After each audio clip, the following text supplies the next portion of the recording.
Ruben Amorim has confirmed the plan to bring in as many attacking players as they must if Manchester United is going to be heading in the direction he and the entire team wants it to go. So Benjamin Sesko or Nicholas Jackson, who of the two could be the guy they are looking to sign? I'm here to give you my proper comparison of the two, but not before I give you exactly what Amorim said. And when? Have you learned how to earn online? When are you planning to learn? If you haven't started, I'm waiting for you. Leave these people who also need to learn how life works and how to earn online. People complaining about me offering on my own platform, telling you about how I can teach you to earn.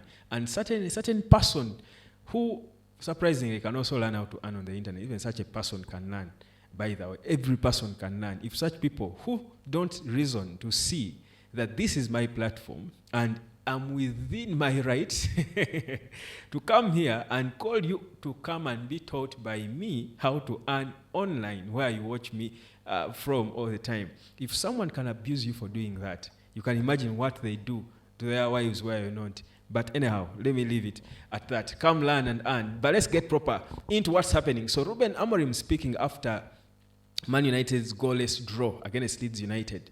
He was reacting to the debuts for both Matthew Cunha and the young kid Diego Leo. And Amorim said exactly what I said here, by the way. It turns out what Cunha brought in the team. He's a nuisance to the opposition. He's bringing a spark and a pace, doing things, dynamism and sharpness. And he said again what I said. He needs players to support him. Of course, he needs to gel with his teammates. Bruno, they didn't gel. Of course, understandably, they are new working together. Certainly, when they do, it will look better. But you could clearly see that Cunha was far above everyone else in his levels. But Amorim says that their plan is to make the final third as more exciting and more effective as possible.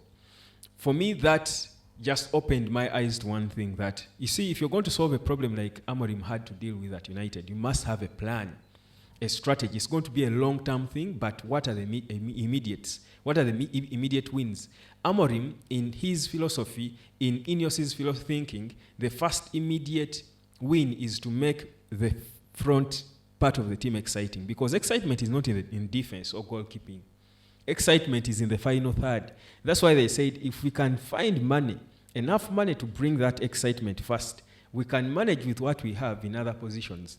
Now, before, and I was among those who were low-key worried, thinking United does not have money at all to even sign 3 players, big-name players. But now that I think about this being their immediate plan, probably everything else they did, because the main reason why Ineos sacked the people they sacked, why they cut jobs and did everything, increased ticket prices, was for them to raise as much money as possible to support Amorim in the transfers in terms of buying players. Now, the first immediate department they want to solve is the attack. So they cannot solve the attack by bringing 2 10s and not bring a 9. So it is true now what you hear, that Man United are definitely going to bring in a striker this summer, and they are looking at Nicholas Jackson, but more so Benjamin Sesko. Now, and I'm going to refer you back to something that in the heat of the Arsenal and Gyökeres Cesco talk and what have you, the agent of Cesco came out and said, I think I was talking to some media, I forget, I forget, and he said, Cesco is not going to be moved or rushed into a deal that is not good for him, or if a club is not settled in good terms with RB Leipzig, but he will only leave for a project with a good coach and a good project going on. In my head, Loki, that pointed at Amorim and Man United, but it was so difficult for me to even think of saying such a statement. But in hindsight now, if you think about it, could this guy have been sending us a signal that they are waiting for United, that Cesco wanted United, the way Echitike wanted Liverpool, the way Gyökeres wanted Arsenal? Could it be United now? And could United already have figured out where to get the funds to buy a player like him? Because this boy is as nearly as pricey as Echitike. But why would United go into conversations for him? United was also in conversations for Echitike. United was quickly trying to sign a striker because they have money for a striker. They were never going to use Cunha's money or Ten's money to buy the striker. So United has always had the funds to buy a striker. Yes, they missed out on Liam Delap, who was Premier League tested, but now they still want to get to that because, like I had told you, the Mpumo deal had halted a lot, but right now guys are working overtime because they are trying to get in as much as they can by the time the preseason, the tour of the US starts. Mpumo already is seen in a United jersey and training shirt 19 looks, that's what he's been given. The guy is already in. Things are now progressing. Now, between these two, Benjamin Sesko and Nicholas Jackson, because Sesko, United, I think are sort of in talks behind the scenes or have been. Then, we know that United are also aware that Chelsea have interest in Garnacho. So there is that, and they want to let go of Nicholas Jackson. So United know that swap deal is also an option. But now, of the two, which one should they go for? Should they go for the swap deal because it's a proper win? Clear direct swap, take Garnacho, you want him, we don't need him, give us Nicholas Jackson. Should they go for that swap deal because it's the easy one, or is it wiser for them to, if they have the funds, which I explained they probably do, should they be paying for Cesco? This is my verdict. And I know I'm this advocate of Premier League proven players, but I'm not here to lie to you that I think Jackson is Premier League proven. He's Premier League tested for 2 seasons, and in a big club in London, Chelsea, where he was the main guy, he scored 24 goals in 2 seasons. Now, he's young, he still has potential, he's a good player, you can see. But here's the thing, that does not mean he's Premier League proven. He hasn't proved nothing in the Premier League. He has been tested there, and clearly he has failed the test.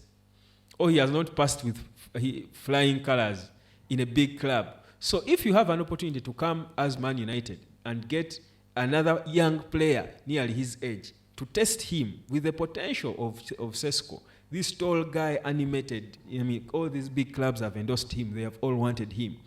I would rather, if I have the money, pay for Cesco than go for a tested and failed Nicholas Jackson in whatever a swap deal. If I have the money, I wouldn't. I would rather go for Benjamin Cesco. I think Benjamin Cesco is a more exciting player, more talented player. He's that dynamic, goes wide, central, drops back, hold up play. I mean, he's a good team player. He's a baller. That kind of striker who loves to play football. That's why you like strikers like Osimhen, like Gyökeres, like Suarez, like Kun Aguero. Strikers who are not just selfish to score a goal. They enjoy the football as well. They come and play along and be a part of it. And those strikers, that's Sesko. That's Echitike. This Nicholas Jackson, you saw him complaining with Cole Palmer was nearly killing him.